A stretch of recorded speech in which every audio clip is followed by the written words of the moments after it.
To download apps without payment method on your iPhone, you first open your App Store and then you need to tap on your logo from the top right corner and then your Apple ID name.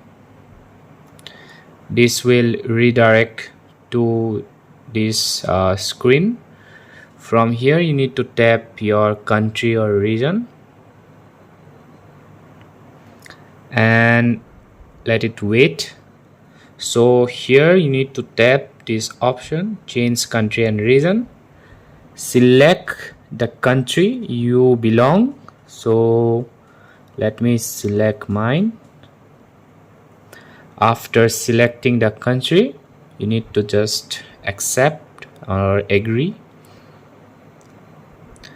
And then as you can see, you need to tap this none button. In the payment method, you need to select the none. Alright, select this and you need to type this address, billing address. Don't worry, it can be fake as well. So let me type something first. So let's type something.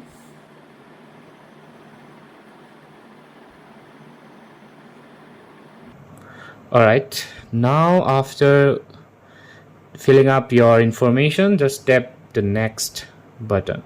Now you can download apps without any payment method